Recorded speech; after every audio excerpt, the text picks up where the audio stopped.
sou um menino que olha o amor pelo buraco da fechadura. Na vida, o importante é fracassar. Não voltarei em terra, mas também não tenho asas. Adoração é duas mãos postas são sempre verdade, ainda que você reze por um vampiro. A humanidade é burra, e eu respeito quem não me respeita. O grande acontecimento do século foi a ascensão fulminante e espantosa do idiota.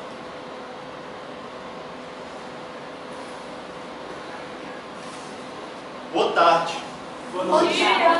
Boa noite. Quem é idiota? Eu sou idiota? Vocês sabem onde vocês estão? Sejam muito bem-vindos à aula sobre modernismo. Estamos na sala do Ouro Branco. Fiquem à vontade. Início do século XIX. Depois da Revolução Industrial, todas as áreas estavam passando por transformações. Nada mais era feito como antes.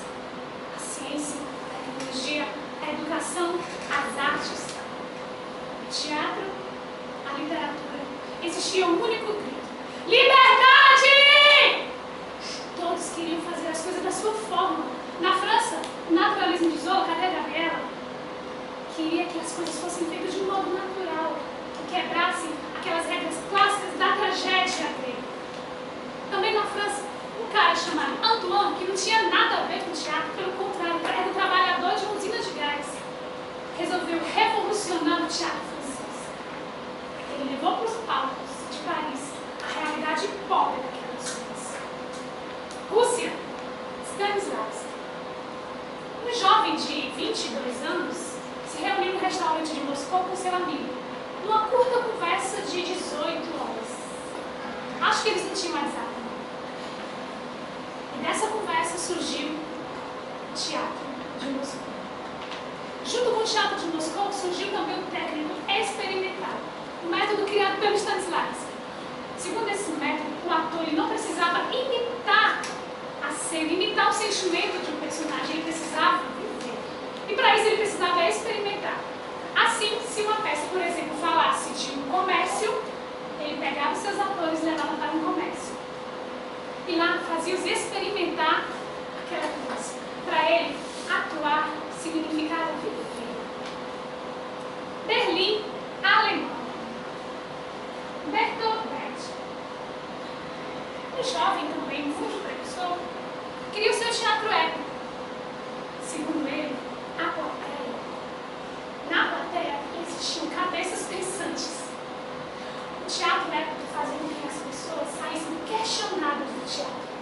Para ele era mais importante transmitir um conhecimento do que sensações e vivências. Nascia assim o teatro didático. Demorou um pouco chegar no Brasil, que eu acho que veio de carroça, né?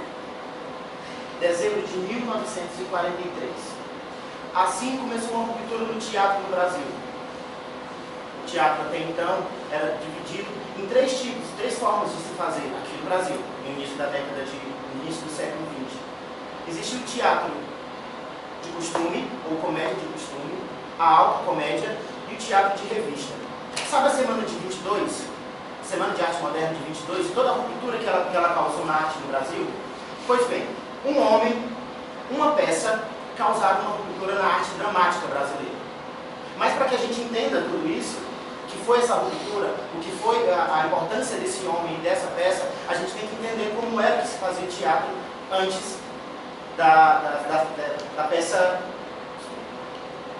antes do vestido de noiva. Como eu já falei, a gente tinha três formas de se fazer teatro. Cada uma com sua forma muito definida, com seus padrões muito definidos, mas com uma coisa em comum. A figura do ator era mais importante até mesmo do que o próprio texto. A gente viu, em algum tempo atrás, em algum lugar, que existia uma forma de se fazer teatro em que os atores se especializavam em determinado tipo de personagem.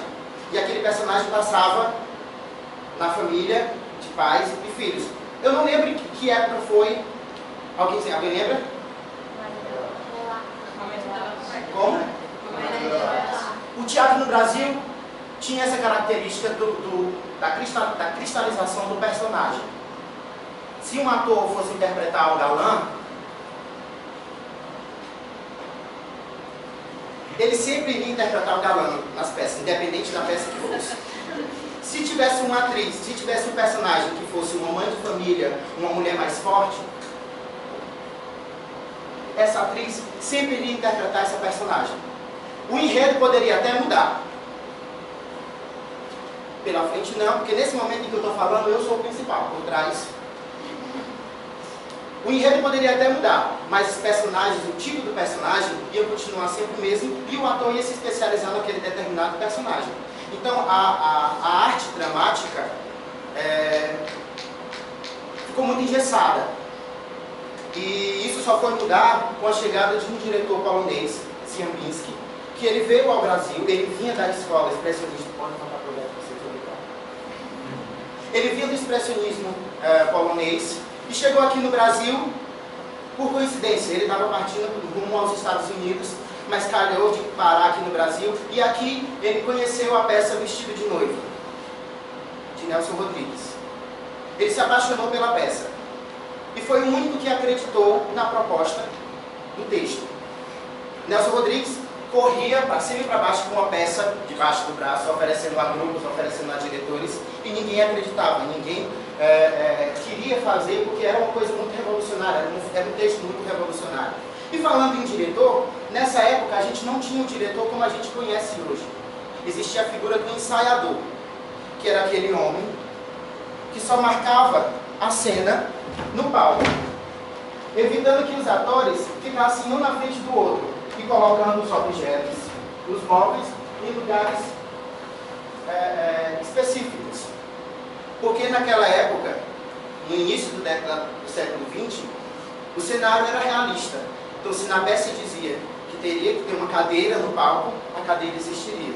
Mas tudo isso mudou a partir da chegada de Ziembinski ao Brasil, com a montagem da peça Vestido de Noiva, com o grupo carioca Os Comediantes. A partir daí, veio um marco no teatro moderno brasileiro. E esse marco foi sim Vestido. Mas por que Vestido de Noiva foi tão importante assim?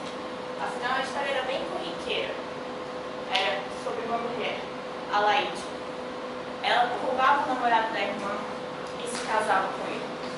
Lúcia, a irmã traída, jurava vingança e dizia que no momento oportuno, num momento bem oportuno na verdade, ela pegou e se envolveu com o cunhado, Pedro. Juntos, Lúcia e Pedro planejaram a morte de Alaide. Desejaram, planejaram e quase executaram, mas a Alaide foi atropelada e ficou à beira da morte. E quando enfim morreu, Lúcia veio do céu. O enredo não era a única parte importante. O que realmente aconteceu, o que é de Vestido de Noiva, foi a montagem, foi o modo como foi feita a estrutura da peça. Existiam 3 pontos: alucinação, realidade e lembrança. A Laíde, à beira da morte, alucinava com a sua ídola desde pequena, Madame Lucy, uma prostituta de 1905, que tinha morrido assassinada pelo um rapaz que a amava, morreu de ciúme. E a Laíde era louca por essa mulher. E aí, quando ela estava morrendo, ela alucinou com essa personagem. E quando ela vai alucinando com a Madame Lucy, ela vai demonstrando seus desejos mais sombrios, mas também vai esclarecendo pra gente o que aconteceu antes do no plano da lembrança. E aí a gente vê que a Lúcia era, na verdade, a namorada do Pedro, e que a Laíde roubou ele dela. O plano da realidade era realmente para mostrar o que acontecia no estado de saúde da Laíde. Se ela estava quase morrendo, se ela estava sobrevivendo, como é que ela foi atropelada, como é que ela morreu.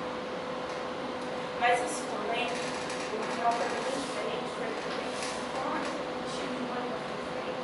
Foram meses de ensaio.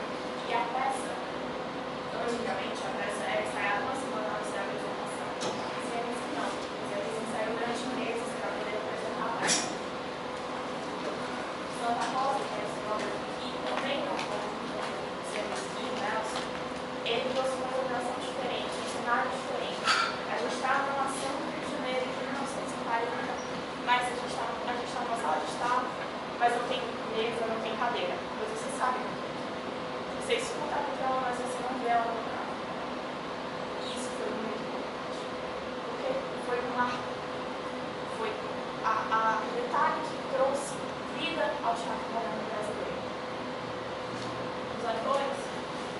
quebraram a cultura do papel fixo, daquela eu sou a mocinha, eu vou sempre ser a mocinha. Não, agora eu posso ser quem eu quiser, eu posso ser a parente, eu posso ser a Lúcia, eu posso ser a Ana Lúcia.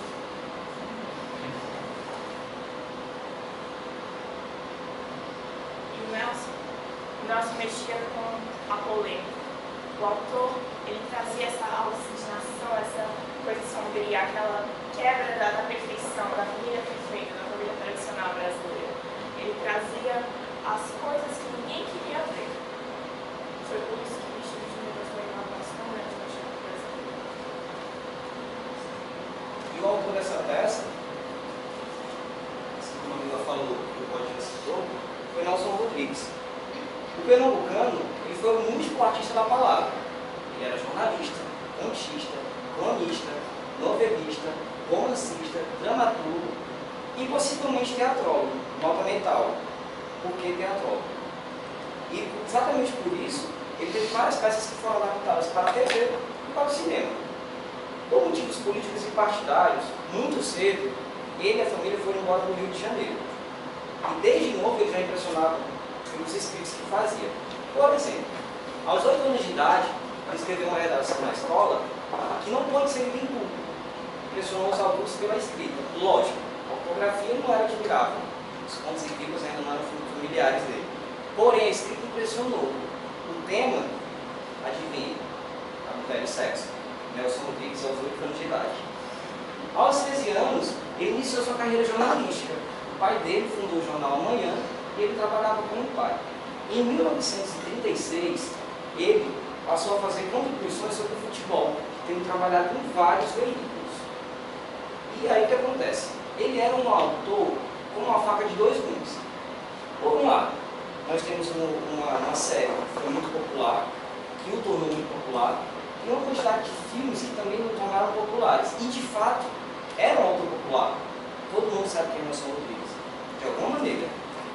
Por outro lado, esse sendo um ponto positivo. Por outro lado, o mesmo é chamado de pornográfico, que seria um lado obscuro, a não se mostrar, e, no entanto, revelador.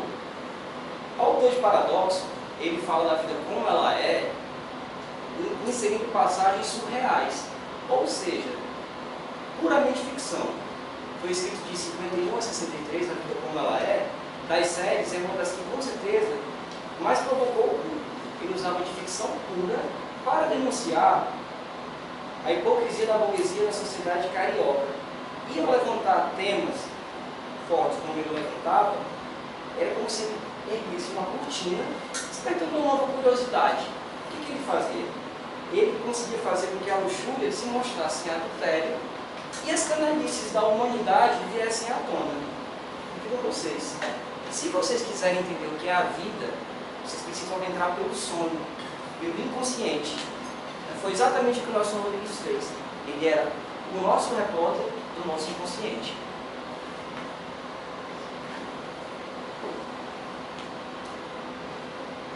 Tendo em vista tudo isso que nós escutamos agora, dentro das pesquisas que Gustavo, Mila, Roger, Leandro, Neide e eu, William, fizemos, podemos tomar nota que o modernismo chegou para além da militância no teatro, de mostrar a realidade, as bizarrices ordinárias do nosso cotidiano, tanto da burguesia como dos paradoxos pobreza e riqueza.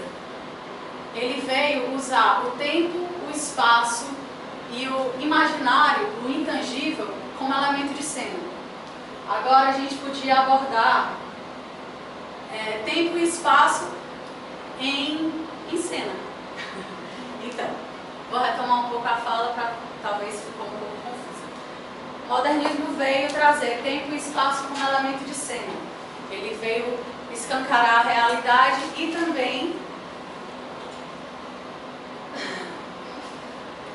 também essas noções de tempo e espaço perdidamente, assim como estou agora um pouco perdida.